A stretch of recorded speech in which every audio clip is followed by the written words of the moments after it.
The seasons of the year, they come and go. Continents drift, ice caps melt, entire species disappear. Everything is always changing on this planet. Everything but the game I love. Baseball. Unfortunately, my love of the game had never translated into a winning record. But all that was about to change. This year I was playing for a new manager, Mr. Ed Behrens. To him, losing was unknown. Imperfection? Unacceptable. Just win. The only words he lived by.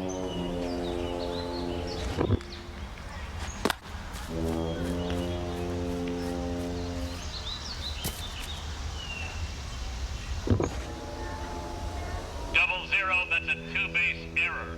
Get in here and wash my car. He wasn't an easy manager to play for, but I didn't care.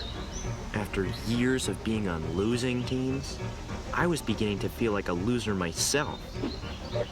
But with Coach Narens to guide me, I knew I could turn it around. I knew I could be a winner. Number 5, that is an error.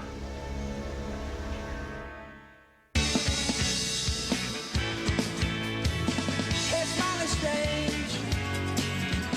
You looking at the leading range. I can't settle a shin bed. Or have you picked your target yet? It's ending. Don't your dog bite? It's ending.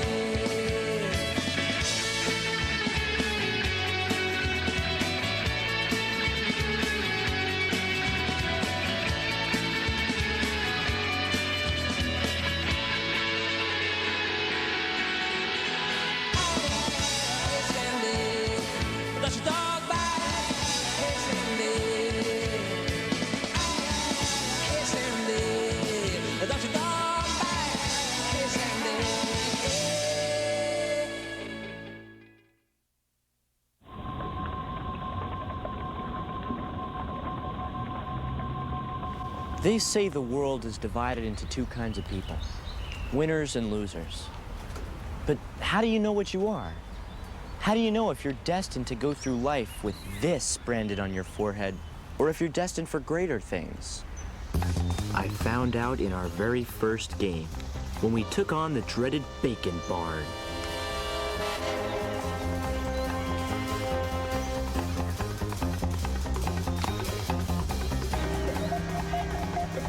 For some reason, Mr. Narens never left his car, but it didn't affect his precision coaching. He'd analyze the variables, make the right adjustments, and we did the rest.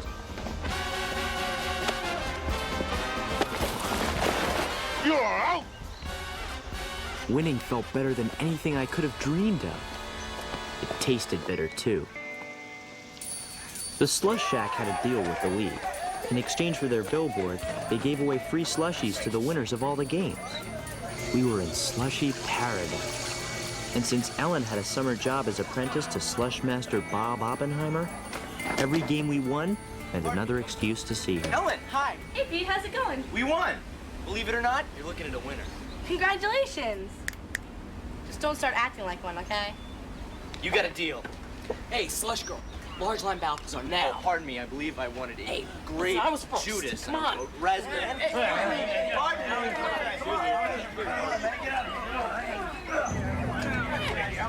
me. An orange Lazarus, if you please.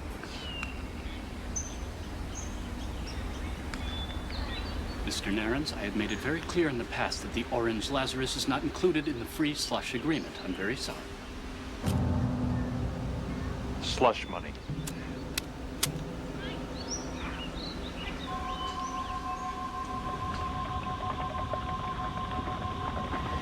An orange Lazarus? How come it's not on the menu? It shouldn't even be on this earth. Long ago, I created the Orange Lazarus, looking for beauty and perfection, and what did I get? A hedonistic nectar of greed and power. It looks good. It is evil. It's too tempting. It's too delicious. It's too cold. You think you drink it? No. It drinks you. A drink from the chalice of victory, brave warriors. Orange Lazarus for everyone! What about the brain freeze? If consumed too quickly, the super cold Lazarus could shut down your central nervous system in 1.2 seconds, resulting in a condition known as the brain freeze. Mr. Narens didn't care. In fact, the only time he seemed to be truly happy was when he was alone with his Lazarus. Some say he needed the subarctic cold of the Lazarus to replenish the ice water that flowed through his veins. I didn't care why he slurped it down. All that mattered was we kept winning and winning and winning.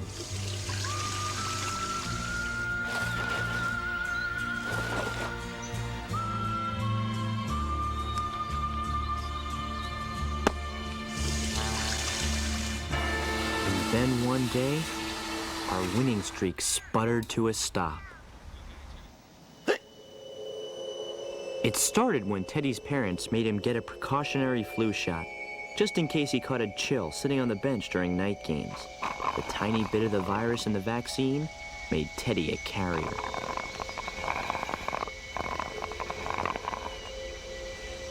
Before long, half the team was infected. And those that remained were no murderer's row. Through to third! We got stomped in 5 straight games. With each defeat, I felt the loser insignia forming on my forehead. Puny humans. I will make you proud of me, Lazarus. Narens, however, wasn't a man to take defeat lying down. So the mighty Narens set off in search of a player who could turn our whole season around. I didn't have much hope, but by our next game, he unveiled a secret weapon unlike any baseball had ever seen. Willie Mays' offensive weapon was his fence-clearing power. Ted Williams' offensive weapon was his textbook swing. But Coach Narens' new offensive weapon was the most offensive of them all. Hey, better! Hey, sebaceous bloody sputum eater! Still at 3, you're out! My brother Pete was the Ty Cobb of trash talk. It was Narens' most brilliant move. As long as he kept the free Lazari flowing, Pete promised he would keep his foul mouth foaming. Hey, better! Hey, better, so wing better, you pus-drunk, spurting maggot better! Still at 3! When it was our turn to bat, the pitcher became Pete's meat. We want a pitcher, not a beef-staining chum jockey!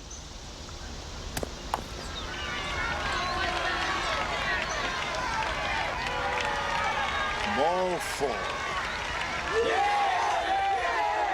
All right, Pete, you did it! And just like that, the dreaded loser curse had been lifted. As the regular season rolled on, our team slashed and burned its way to the top of the standings. Thanks to Pete's heat-seeking, nitro-breathing, radar-guided trash talk. You scrape the legs of dung beetles to ice your cupcake! Still at 3! When insults failed, Pete could strike fear in the heart of a player just hinting at an embarrassment from his past. Hey, a hot lather machine, huh? Woo, ingenious! Strike 3, gang! I should have been happy. Mr. Narens sure was. Rain freeze.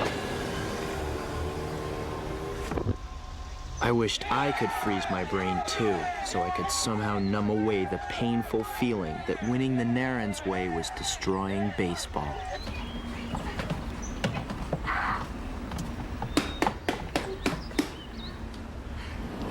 Hey! What's the matter? We won. You don't look too happy. I don't know what's wrong with me. If Narens were here, he'd... Orange Lazarus, miss. Sorry, we're closed. I'm sorry, Narens. I created the Lazarus for good, not for this. It is good, Bob. Good and frosty. So make me one now.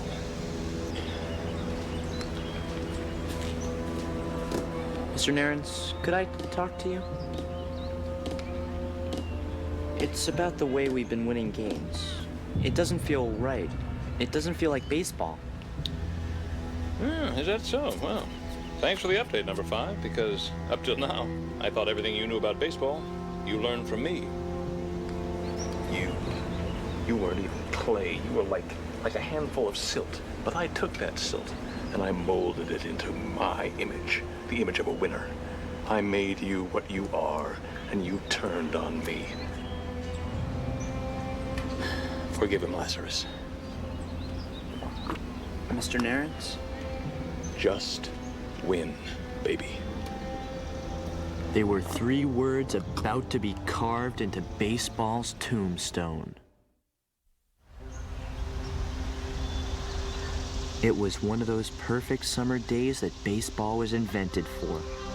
Thanks to Mr. Narens and Pete, we were 1 out away from being in the championship game. All I had to do was learn to live by a simple creed, which I kept repeating like a prayer. Just win, baby. Just win, baby. I almost believed it, until the game came down to one final batter. My friend, Bill Korn. Pete, can't you do something about your little brother? Sorry, Bill. I just hope you don't have any secrets.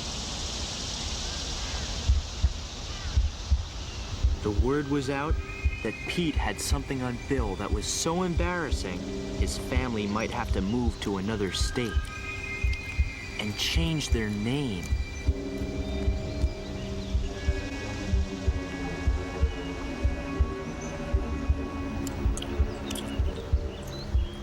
Come on! Kill me! Do it!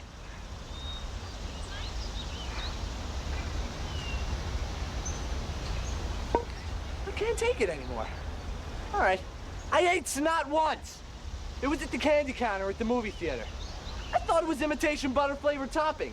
There. Are you happy?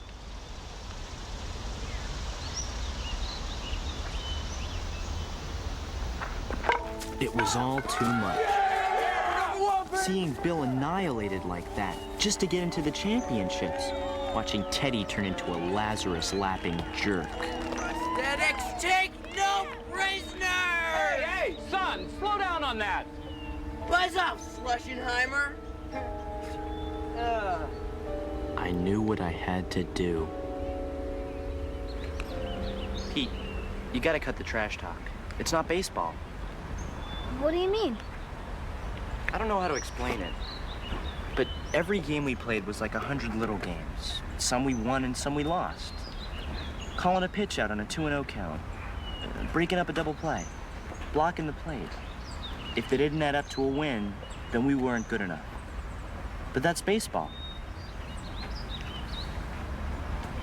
Don't you get it? I get this. If you try to stop me, I'll make sure everyone knows why Mom won't let you buy lard anymore.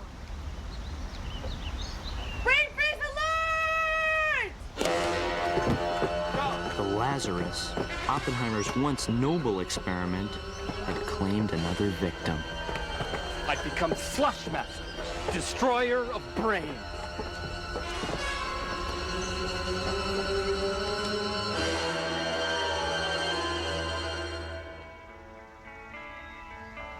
It wasn't fair. All I'd ever dreamed of was winning. Finally, I was getting what I wanted, only I didn't want it anymore. Not this way. Baseball deserved better, but what could I do to save it? Then, that's when I saw it. A sign from above. For too long, the undulating evil of the Lazarus had made baseball its slave. I could free it, but I'd need some help. Mr. Oppenheimer, no, there's got to be another way! Lazarus has stolen his last soul. Get out of the way, Ellen. Don't do it! Hey, Pete. What are you doing here? The championships today. Mr. Oppenheimer, listen to me. You created the Lazarus for good, didn't you? I wanted world peace. Well, I can't help you with that. But together we can stop Narens and save baseball. How? Just bring 20 gallons of Lazarus to the championship game and I'll show you. Please, it's our only hope. Regular or extra frosty?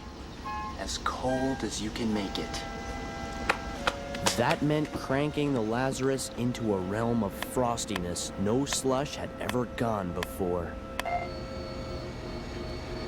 It's madness. So be it. It was the biggest game of my life, the league championship. The kind of game that's supposed to bring out the best in a player. In my brother Pete's case, it just brought out his worst. And that, my friend, is the way you turn a colt into a gelding.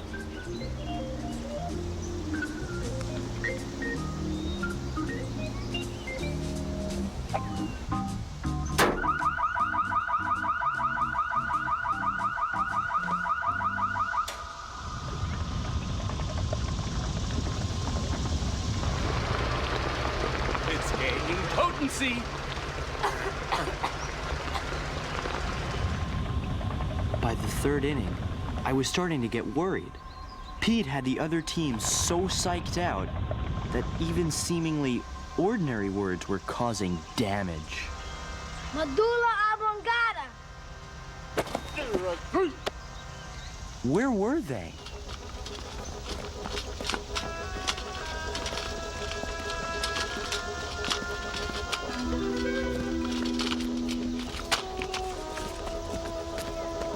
What is the meaning of this? Orange Lazarus for everyone. Why wait till after the game, Coach? It's a lock, right? Number 5, that's bad sportsmanship. However, an empty chalice is a lonely chalice. You've learned well, number 5. That's just what we need. Drink up, prosthetics! What's the problem here? Play ball! Oh, come on, drink up, everybody. Gee, it's a hot one. It's a trick. You try it first.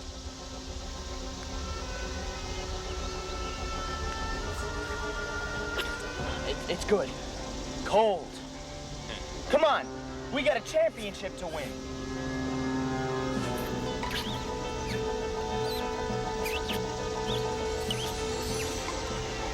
It began low in the brainstem, then climbed its way to the cerebral cortex, where it leapfrogged to the frontal lobe, freezer burning every neuron in its path.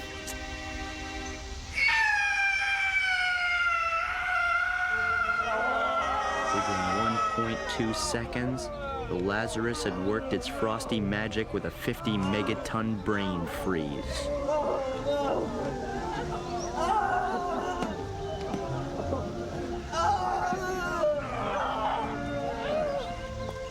Fine champions.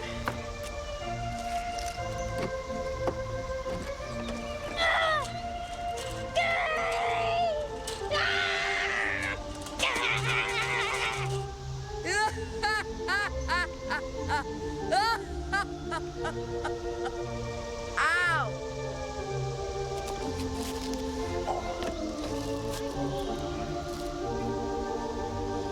Come on!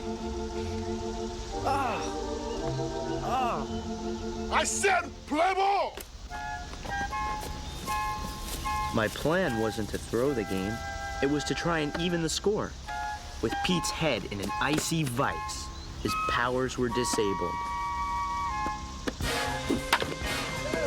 Lincoln quickly clawed itself back into the game.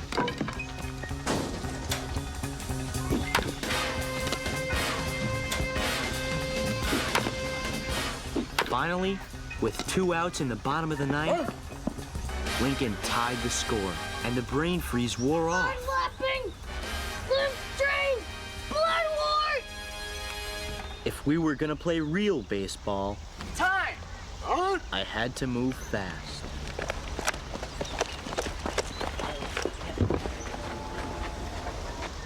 Okay, we can beat these guys, but if we want to be real champs, it's gotta be us, not him.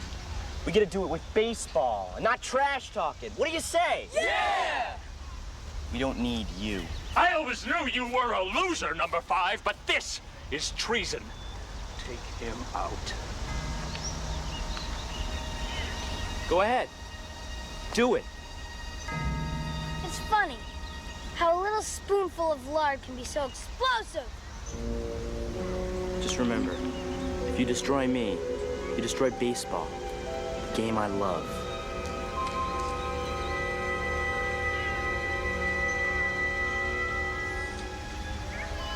Don't tell me you're a loser, too. Am I the only one who cares about winning?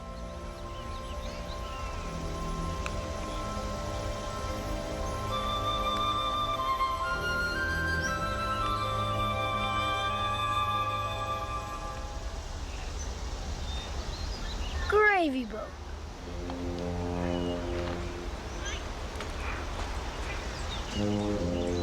Elementary backstroke. What are you talking about? Maybe we should ask the squeezy salesman. That won't be necessary.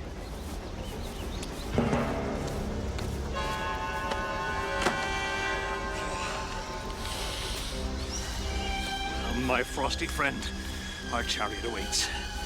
Lazarus will rise again, Slush Master.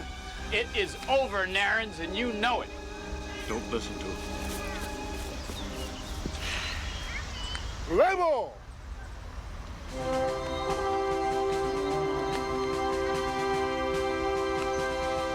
With Narens banished from the kingdom of baseball, we were free to play the game the way it was meant to be played.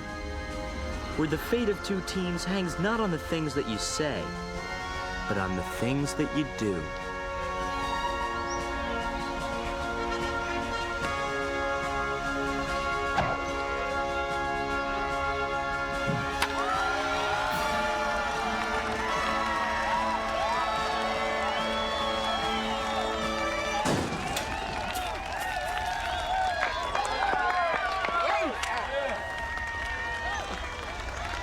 We lost the championship that day, but for some reason, I didn't feel like a failure.